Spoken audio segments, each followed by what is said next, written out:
Hello everyone, welcome back to our channel कीमोफिलस लॉरिका। कैसे हो सब लोग? बीच में कुछ डी ब्लॉक की वीडियो नहीं आई, राइट? बहुत हेक्टिक चल रहा था एंड बाकी वीडियोस तो इसलिए निकल ही रही थी। सो यस, डी ब्लॉक में देखो हमने प्रॉपर्टीज़ एंड ऑल वो सब कर लिया था। अब उसके बाद जो नेक्स्ट टॉपिक आता है ना, that is really very important. और उसमें 3 टॉपिक्स हैं फर्दर। है क्या? Basically relative stability of different oxidation states. मतलब ऑक्सीडेशन स्टेट्स आपकी किसी एक एलिमेंट की कई सारी हो सकती हैं, ऑब्वियसली बात है ना, कई सारी हो सकती हैं। तो उस रिगार्डिंग ये पूरा आपका टॉपिक है कि आप कैसे कैसे ऑक्सीडेशन स्टेट्स को अलग अलग शो कर सकते हो, कौन ऑक्सीडाइजिंग एजेंट है, कौन रिड्यूसिंग एजेंट, उस पर बेस्ड है। तो शुरू करते हैं। रिलेटिव स्टेबिलिटी आपकी जितनी भी अलग अलग ऑक्सीडेशन स्टेट है वो आपको पता है, आप प्रिडिक्ट कर सकते हो किस बेसिस पे? Electrode potential. ये हमने पूरे चैप्टर में कई जगह आया है। रिड्यूसिंग कैरेक्टर का टॉपिक था, वहां आया। ऑक्सीडेशन स्टेट्स जब पढ़ी है वहां भी आया, राइट? तो इलेक्ट्रोड पोटेंशियल अगर पता है तो आप यूजुअली ऑब्वियसली बात है कंपैरिजन कर सकते हो। इससे हमें क्या पता लगता है? कौन ऑक्सीडाइजिंग इन नेचर है, कौन रिड्यूसिंग इन नेचर। तो आपके सिलेबस में या यूजुअली जो हम डी ब्लॉक में कहना चाहें, 2 टाइप के डायग्राम्स हैं, लैटिमर डायग्राम्स और फ्रॉस्ट डायग्राम। आज के लेक्चर में मैं डिस्कस करने वाली हूँ लैटिमर डायग्राम। ये टॉपिक गाइज हर किसी ने नहीं पढ़ाया होता, बट मुझे ऐसा लगा कि मुझे पढ़ाना चाहिए, सो आई थॉट कि मैं इस टॉपिक को लेती हूँ। ये भी कवर अप कर दिया जाए, हो सकता है शायद कोई पढ़ना चाहे, एंड डेफिनेटली पढ़ना चाहेगा, क्यों नहीं पढ़ना चाहेगा। चलो शुरू करते हैं। बहुत सिंपल मेथड है, कुछ नहीं इस मेथड में, मतलब नाम लगेगा लैटिमर डायग्राम, पता नहीं क्या है क्या नहीं। मैंने इसको बड़े इजीली आपके लिए टॉपिक क्रिएट किया हुआ है, नोट्स इनफैक्ट बने बनाए हैं। तो जो लोग वीडियो देख रहे हैं वो इसको पॉज करके लिख सकते हो, जो करना है कर सकते हो, है ना। बहुत इजीली अवेलेबल है।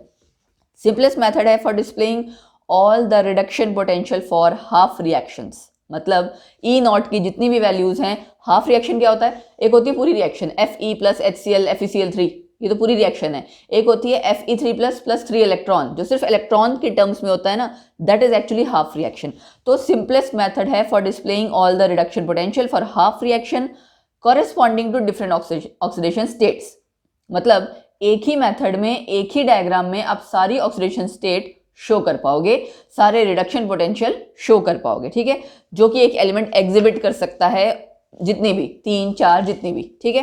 तो है ना आसान कि आप सारा जितने भी एक एलिमेंट आपके अलग अलग टाइप के ऑक्सीडेशन स्टेट शो कर पाता है, किसके साथ शो कर पा रहा है, कैसे शो कर पा रहा है, कितना चेंज हो रहा है ऑक्सीडेशन स्टेट में, 3 से 6, 6 से 2, कुछ भी जो भी, और उसकी ई नॉट वैल्यूज आपको सब एक ही डायग्राम में अगर पता लग जाए तो आप क्या कर सकते हो? इजिली कंपैरिजन कर सकते हो, कौन ऑक्सीडाइजिंग होगा उसमें, कौन रिड्यूसिंग होगा, राइट? कौन अगर इस तरह से दोनों ऑक्सीडाइजिंग है तो उनमें से कौन ज़्यादा अच्छा बेटर ऑक्सीडाइजिंग एजेंट है, इस तरह से। तो एक एलिमेंट जब अलग अलग तरह की ऑक्सीडेशन स्टेट शो कर सकता है, वहाँ पे हम उन जितने भी आपकी जो हाफ रिएक्शंस होती हैं, बेसिकली हाफ रिएक्शन में ही ई नॉट वैल्यूज लिखी जाती हैं, है ना। लेकिन आगे अभी आपकी एक टर्म आएगी कि हाफ रिएक्शन में ई नॉट की वैल्यूज का रोल तो है, बट आप उसको ऐड नहीं कर सकते हो, ठीक है। वो भी मैं बताऊंगी। तो जब आप इस तरह से अरेंज करते हो कि एक एलिमेंट अलग अलग तरह के ऑक्सीडेशन स्टेट शो करे, रिडक्शन पोटेंशियल भी मेंशन हो, सारा कुछ मेंशन हो एक ही जगह, एक ही डायग्राम में, दैट इज लैटिमर डायग्राम, ठीक है। कैसे डिफाइन करेंगे हम? Latimer diagram is the diagrammatic representation of, diagrammatic representation है, डायग्राम आप ड्रॉ कर रहे हो, representation of redox potential. Redox potential कौन सा? ई नॉट, जो आपकी वैल्यू होती है electrode potential, standard electrode potential, उसी के लिए कहा जा रहा है। Data for the half reaction, ये हाफ रिएक्शन याद रखना, हाफ रिएक्शन के लिए ही लिखा जाता है, इसलिए बार बार मेंशन हो रहा है हाफ रिएक्शन, ठीक है। Corresponding to the compounds of an elements in various oxidation states. Corresponding मतलब कि उस जैसे आपके एक एलिमेंट, सपोज करो, अब हम एग्जांपल लेंगे ना, वो 4 तरह के ऑक्सीडेशन स्टेट शो करता है, तो 4 अलग अलग कंपाउंड्स होंगे, उस कंपाउंड्स के करस्पॉन्डिंग जो जो ऑक्सीडेशन स्टेट है एंड उनमें आपस में जो कन्वर्जन हो रही है, जितना इलेक्ट्रॉन चेंज हो रहा है, उसके अकॉर्डिंग कुछ ना कुछ standard reduction potential E not की वैल्यू होगी। वो सब आप एक ही डायग्राम में शो करोगे, दैट इज लैटिमर डायग्राम, ठीक है। अब बात आती है, ये तो हो गया लैटिमर डायग्राम, अब बात आती है लिखते कैसे हैं, कैसे ड्रॉ करना है, रूल्स क्या है उसके, क्या है? देखो उस डायग्राम में हाईएस्ट ऑक्सीडेशन स्टेट, कोई अगर एलिमेंट 3 4 ऑक्सीडेशन स्टेट शो कर रहा है तो उसमें जो सबसे ज्यादा होगी वो आप लेफ्ट हैंड साइड लिखोगे। मैक्सिमम मतलब एक डायग्राम अगर आपने इस तरह से लिखना है तो सबसे इस side, left hand side, most left hand side में आपको लिखी जाएगी हाईएस्ट ऑक्सीडेशन स्टेट, और बिल्कुल राइट साइड में लिखी जाएगी लोएस्ट ऑक्सीडेशन स्टेट, है ना, सिंपल। और बीच में आपकी जो भी आएंगी, मतलब एक कॉन्टिन्यूटी रहेगी, सबसे ज्यादा वाली वैल्यू, फिर उससे कम, फिर उससे कम, इस तरह से, ठीक। ओके, आगे क्या है, जो भी आपकी छोटी छोटी स्पीशीज होती है ना, मतलब इलेक्ट्रॉन, H+, वाटर, वो आप डायग्राम में नहीं शो करोगे, वो हाफ रिएक्शन में आप लिखोगे लेकिन डायग्राम में नहीं लिखोगे, लैटिमर डायग्राम में नहीं लिखोगे, ठीक है। वहां पे आपका क्या होगा, सिर्फ अभी आप देखना, मैं आपको ये एग्जाम्पल नीचे है आपका, ये देखो, ये आपको मैं दिखाऊंगी, that is actually Latimer diagram, ठीक। न्यूमेरिकल वैल्यू जो स्टैंडर्ड इलेक्ट्रोड पोटेंशियल की होगी वोल्ट्स में, उसको आप लिखोगे हॉरिजॉन्टल लाइन के ऊपर दो स्पीशीज के बीच में। ऐसा करते हैं, पहले डायग्राम दिखा देते हैं, फिर पता लगेगा, फिर सही रहेगा। ये है देखो, this is actually Latimer diagram. Iron के केस में 6 3 2 0 चार ऑक्सीडेशन स्टेट्स थी, चारों को मैंने यहाँ शो कर दिया। हाईएस्ट आपकी most left hand side, lowest आपकी राइट हैंड साइड, ये हॉरिजॉन्टल लाइन थी, इसके ऊपर E0 की वैल्यूज, ठीक है। और आप देख सकते हो कहीं पे भी इलेक्ट्रॉन, H+, वाटर कुछ नहीं है। तो ये है आपका लैटिमर डायग्राम। अब ये आया कैसे, चलो, आयरन 6 वाली स्टेट में कैसे शो कर रहा है, FeO4, ferrate ion. Ferrate ion आपका एनायन है ना, जैसे आपका फेरेट, डाइक्रोमेट, इस तरह के आयन्स होते हैं, उनके लिए है FeO4 2 नेगेटिव। ऑक्सीडेशन स्टेट यहाँ पे 6 होगी। आई होप आप लोग ऑक्सीडेशन स्टेट निकालना जानते होंगे। रिडॉक्स रिएक्शन जो चैप्टर है, आप यूजुअली, है ना, ग्रेजुएशन के बच्चे मेरे ख्याल से उनको आना चाहिए, क्योंकि रिडॉक्स रिएक्शन क्लास +1 का है टॉपिक, तो आपको ऑक्सीडेशन स्टेट अब तक तो आनी ही चाहिए, राइट। ओके, तो 6 के टर्म्स में आपका FeO4 2 नेगेटिव, 3 में Fe3+, जैसे FeCl3 है ना। अच्छा, Fe+2 स्टेट में और Fe0 स्टेट में, जो आपका प्योर स्टेट होता है एलिमेंट में, वहां पे ऑक्सीडेशन स्टेट होती है 0, ठीक है। तो +2 है, तो अगर 2 इलेक्ट्रॉन ये गेन कर लेगा तो आयरन में कन्वर्ट हो जाएगा, इसकी E0 वैल्यू, ठीक है। ये हमने ऐसे ही क्यों लिखा, इलेक्ट्रॉन गेन की फॉर्म में क्यों लिखा, उसका रीजन है, ये आप क्या लिखते हो, स्टैंडर्ड रिडक्शन पोटेंशियल। रिडक्शन मतलब गेन ऑफ इलेक्ट्रॉन, इसीलिए इलेक्ट्रॉन गेन की टर्म्स में लिखा है। +3 की टर्म्स में लिखा, +2 के टर्म्स में लिखा, +3 में एक इलेक्ट्रॉन गेन करेंगे तो Fe+2, सारे रिलेशंस अलग अलग हमने E0 की वैल्यूज यहाँ लिख दी है। कहीं पे नेगेटिव आ रहा है, कहीं पे पॉजिटिव है, ठीक है, कहीं पे कुछ है, कहीं पे वैल्यू ज्यादा है। और फेरेट आयन के भी ये हमने देखो रिएक्शन लिखी है, हाफ रिएक्शन। हाफ रिएक्शन में हमने H+, इलेक्ट्रॉन, वाटर सब कुछ लिखा है, लेकिन लैटिमर डायग्राम में कहीं नहीं आएगा, ठीक है। क्लियर हो गया आपको। तो ये एक एग्जाम्पल है जो हम स्टडी कर रहे थे। अब यहाँ पे लैटिमर डायग्राम ने जितनी भी ऑक्सीडेशन स्टेट्स थी सारी पता लग गई, और कौन से ऑर्डर में अरेंज होती है, डिक्रीजिंग ऑर्डर, सबसे ज्यादा, फिर उससे कम, उससे कम, उससे कम, ऑक्सीडेशन स्टेट आपकी डिक्रीजिंग ऑर्डर में अरेंज होती है, ठीक है। अब इसके बाद बात आती है कि लैटिमर डायग्राम से हमें पता क्या लगता है, क्या पता लगता है इससे, देखो, रिडॉक्स बिहेवियर अलग अलग स्पीशीज का। रिडॉक्स बिहेवियर मतलब कि कौन ज्यादा रिड्यूसिंग इन नेचर है, कौन ऑक्सीडाइजिंग, कौन रिडक्शन शो करेगा, कौन ऑक्सीडेशन, इसे हम कहते हैं रिडॉक्स बिहेवियर स्टडी करना, ठीक है। तो रिडॉक्स बिहेवियर आपका यहाँ पे हाफ रिएक्शन में हमें पता लगता जा रहा है, जितनी ज्यादा पॉजिटिव वाली वैल्यू होगी, उसका क्या मतलब है, E0 की वैल्यू जितनी ज्यादा पॉजिटिव है, उसका मतलब वो स्पीशीज आसानी से रिडक्शन करना चाहेगी, ठीक है। High positive value between ferrate ion and Iron3। यहाँ अगर आप देखो फेरेट आयन और Iron3 में यहाँ काफी ज्यादा पॉजिटिव वाली वैल्यू है एक तो, और काफी वैल्यू है 2.2, बाकी सब जगह 0 वाली टर्म्स में है, ठीक है।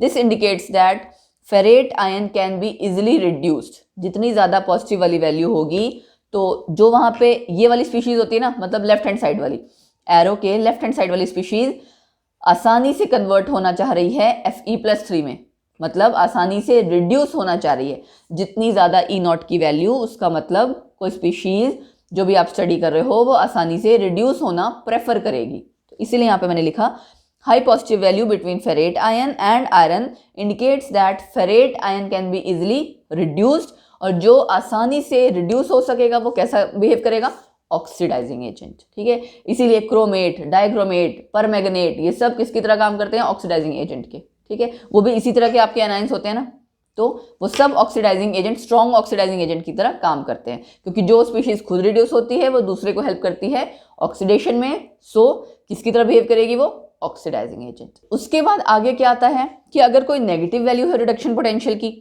अब E0 वैल्यू अगर नेगेटिव है, पॉजिटिव है तो इसका मतलब रिडक्शन प्रेफर कर रहा है, नेगेटिव है इसका मतलब ऑक्सीडेशन प्रेफर कर रहा है, ठीक है। So negative value of reduction potential between, कहाँ था आपका, कोई भी अगर दो स्पीशीज के बीच में है तो वो इंडिकेट कर रहा है कि जो स्पीशीज आपकी राइट साइड में है वो स्ट्रॉन्ग रिड्यूसिंग एजेंट है। अब इसका क्या मतलब है, चलो देखते हैं। यहाँ देखो, यहाँ अगर हम देखेंगे इन दो की स्पीशीज, इन दोनों के उसमें वैल्यू में, या यहाँ नहीं, यहाँ चेक करते हैं, नेगेटिव वाली वैल्यू है ना, उसने क्या कहा, जो राइट साइड वाली स्पीशीज है वो क्या है, स्ट्रॉन्ग रिड्यूसिंग एजेंट। बात यहाँ पे भी वही है, स्ट्रॉन्ग रिड्यूसिंग एजेंट कैसे है, रिड्यूसिंग एजेंट कौन होगा, जो आसानी से ऑक्सीडाइज होना प्रेफर कर रहा है ना। तो ई नॉट की वैल्यू ही टोटल इन मिला, अगर हम कहें कि इन टोटल हमें ई नॉट की वैल्यू चेक करनी है, पॉजिटिव है कि नेगेटिव है। जब दो में कंपैरिजन करोगे, पॉजिटिव है मतलब जहाँ ज़्यादा पॉजिटिव है मतलब वो रिडक्शन प्रेफर करेगा, जहाँ आपका कम पॉजिटिव है या नेगेटिव वाली वैल्यू है इसका मतलब वो ऑक्सीडेशन प्रेफर कर रहा है, ऑक्सीडेशन प्रेफर कर रहा है तो मतलब स्ट्रॉन्ग रिड्यूसिंग एजेंट।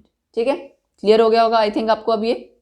ओके, अब एक नया कॉन्सेप्ट आता है, वो नया कॉन्सेप्ट क्या है, जो मैं आपसे कह रही थी, ई नॉट वैल्यूज कभी डायरेक्टली ऐड नहीं होंगी। चलो एग्जांपल देखते हैं। डायग्राम में आपने देखा पोटेंशियल चेंज जो Fe+3 से लेके Rn तक का था उसकी वैल्यू ये दे रखी थी।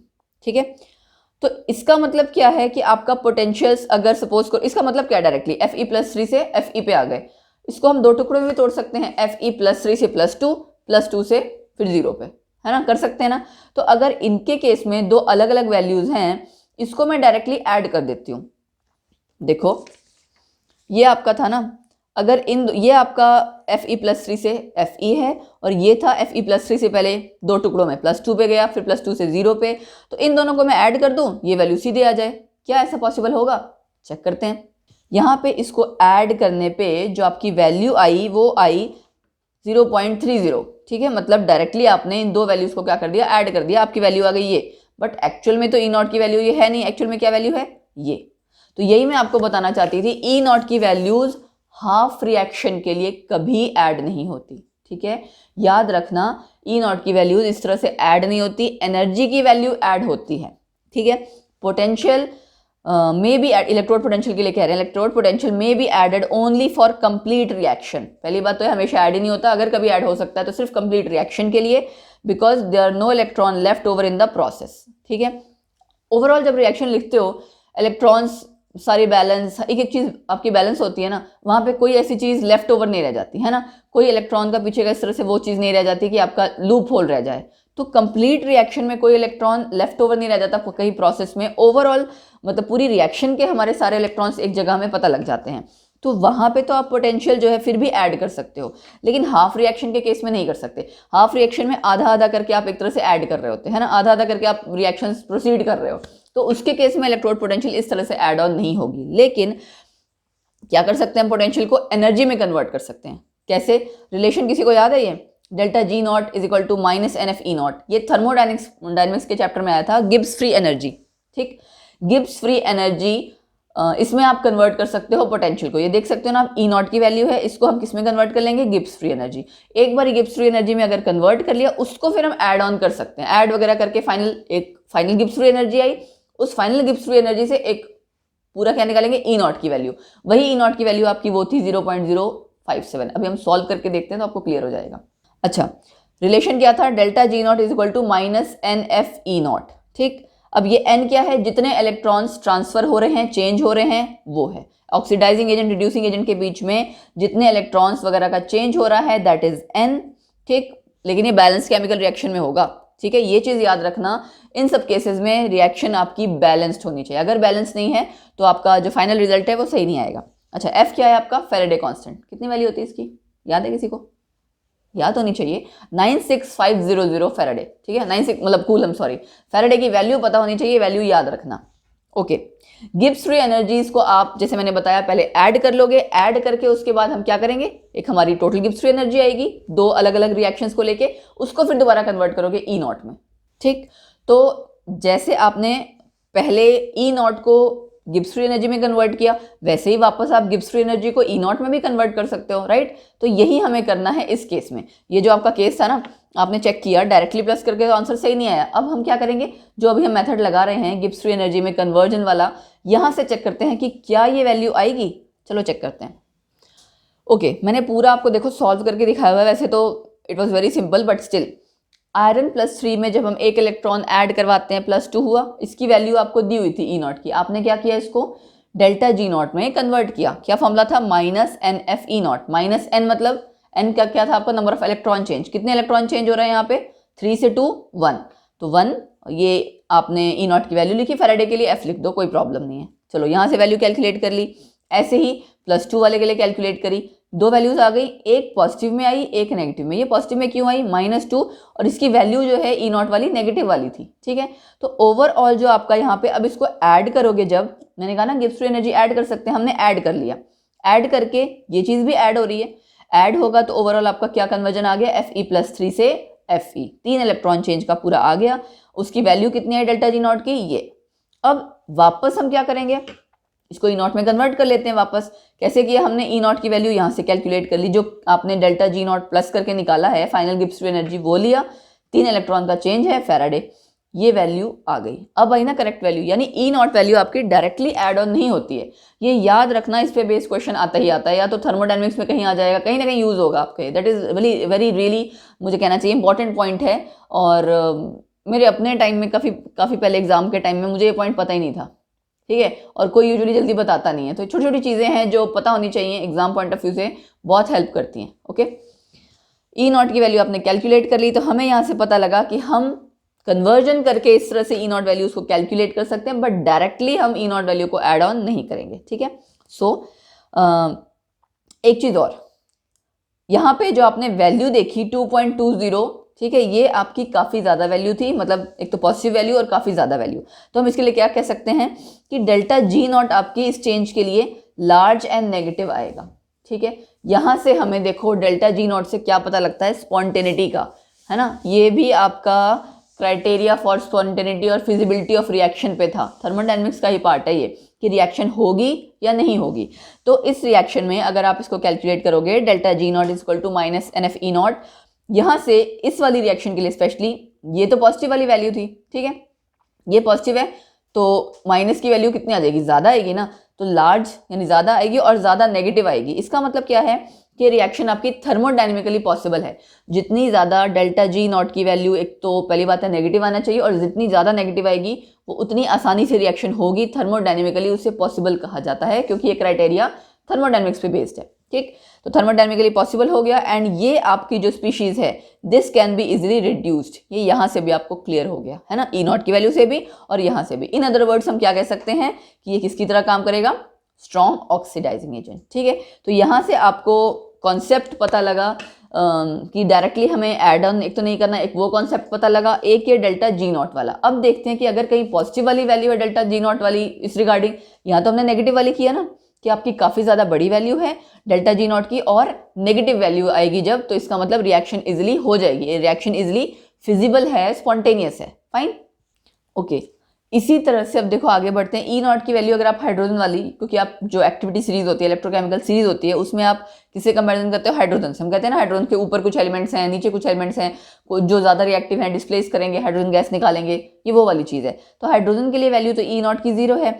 अब उसके बाद बात आती है कि जिस रिएक्शन में नेगेटिव वैल्यू आएगी for E0 that are more strongly reducing than hydrogen, है ना, क्योंकि हम कंपैरिजन किससे करते हैं, हाइड्रोजन से।